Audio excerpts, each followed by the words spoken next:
नमस्कार, बहुत स्वागत है आपका। नए साल 2024 में सकट चौथ व्रत कब रखा जाएगा, शुभ मुहूर्त क्या क्या है।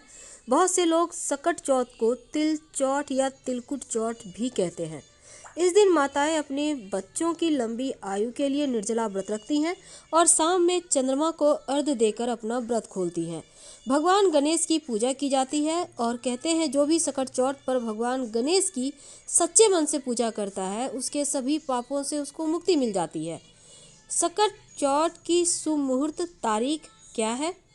देखिए, इस बार 29 जनवरी 2024 सोमवार के दिन सकट चौथ का व्रत मनाया जाएगा और चंद्रोदय का समय रहेगा शाम 8:52। चतुर्थी तिथि का प्रारंभ होगा 29 जनवरी 2024 को सुबह 6:10 पर और चतुर्थी तिथि का समापन होगा 30 जनवरी 2024 को सुबह 8:54 पर।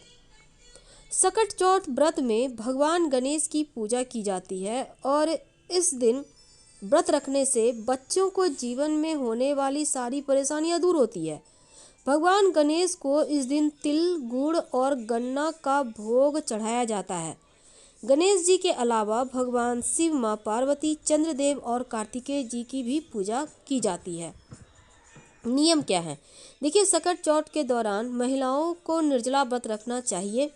चंद्रोदय से पहले भगवान गणेश की विधिवत पूजा विधान कर लेनी चाहिए। फिर चांद निकलने के बाद चांद को अर्घ्य देकर व्रत का पारण करना चाहिए। भक्तों को काले रंग के कपड़े नहीं पहनना है। ध्यान रखें, चंद्रमा को अर्घ्य देते समय जल के छींटे आपके पैरों पर ना पड़े। इस दिन कथा सुनने का भी विधान है। पौराणिक कथाओं के अनुसार सकट चौथ के दिन भगवान गणेश के जीवन पर सबसे बड़ा संकट आया जो टल गया था, इसलिए इसका नाम सकट चौथ पड़ा। इसके पीछे एक कहानी है। माँ पार्वती एक बार स्नान करने गई। स्नान घर के बाहर उन्होंने अपने पुत्र गणेश जी को खड़ा कर दिया और उन्हें रखवाली का आदेश देते हुए कहा, जब तक मैं स्नान कर खुद न बाहर आऊं, किसी को भीतर आने की इजाज़त मत देना। गणेश जी अपनी माँ की बात मानते हुए बाहर पहरा देने लगे। उसी समय भगवान शिव माँ पार्वती से मिलने आए, लेकिन गणेश भगवान ने उन्हें दरवाजे पर ही कुछ देर रुकने के लिए कहा। भगवान शिव ने इस बात से बेहद आहत और अपमानित महसूस किया। गुस्से में उन्होंने गणेश जी पर त्रिशूल का वार कर दिया, जिससे उनकी गर्दन दूर जा गिरी।